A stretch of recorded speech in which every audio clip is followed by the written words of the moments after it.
Assalamualaikum, sahabat rumah belajar, bertemu lagi bersama saya Meila Rosyanika.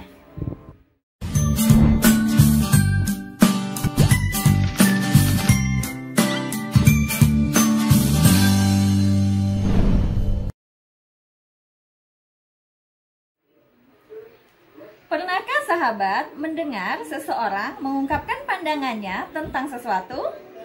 Untuk menguatkan gagasan, penulis biasanya harus menyertakan alasan-alasan yang logis.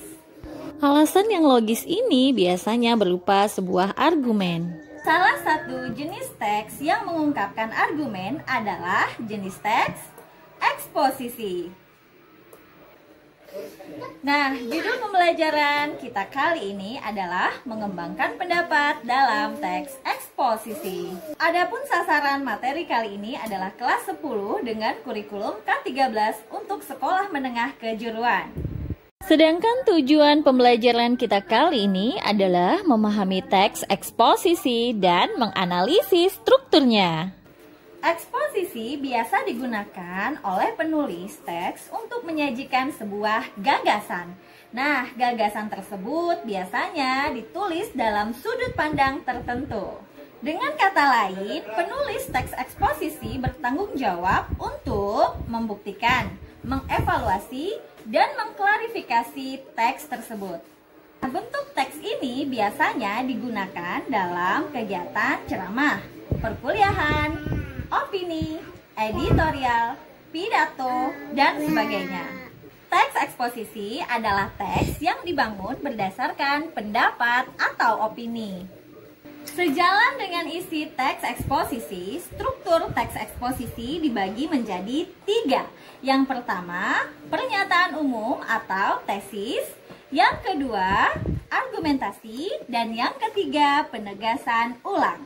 Simak penjelasan berikut. Struktur yang pertama adalah tesis. Nah, ini adalah bagian pembuka dalam teks eksposisi. Bagian ini berisi pendapat yang disampaikan penulis terhadap permasalahan yang diangkat. Yang kedua, argumentasi. Ini merupakan unsur penjelas untuk mendukung teks yang disampaikan. Nah, ini dapat berupa alasan logis, data hasil temuan, fakta, bahkan pernyataan ahli. Kemudian struktur yang ketiga adalah penegasan ulang. Bagian ini bertujuan untuk menegaskan pendapat awal serta menambah rekomendasi atau saran terhadap permasalahan yang diangkat. Ayo kita simak analisis struktur teks eksposisi berikut ini.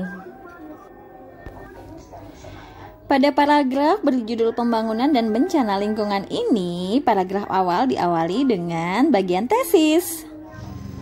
Kemudian pada paragraf kedua teks tadi diawali dengan kalimat para ahli menyimpulkan bahwa masalah tersebut disebabkan oleh praktik pembangunan yang tidak memerhatikan kelestarian alam atau disebut pembangunan yang tidak berkelanjutan dan seterusnya.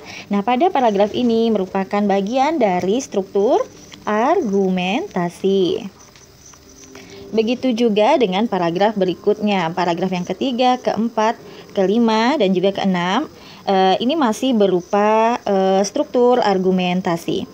Kemudian bagian penegasan ulang pada teks ini terlihat pada paragraf terakhir, bertujuan menegaskan pendapat awal serta menambah rekomendasi atau saran terhadap permasalahan yang diangkat. Terlihat pada tulisan masalah lingkungan di atas merupakan masalah serius yang harus segera diatasi. Meskipun tidak mungkin mengatasi keenam masalah utama lingkungan tersebut, setidaknya harus dicari solusi untuk mencegah bertambah buruknya kondisi bumi. Nah, karena di sini ada solusi, inilah yang dikatakan penegasan ulang.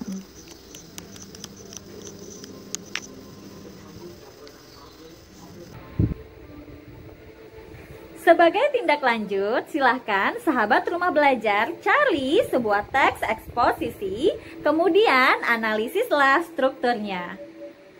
Demikian pembelajaran kita kali ini. Meila Rosyanika undur pamit. Wassalamualaikum warahmatullahi wabarakatuh. Dadah!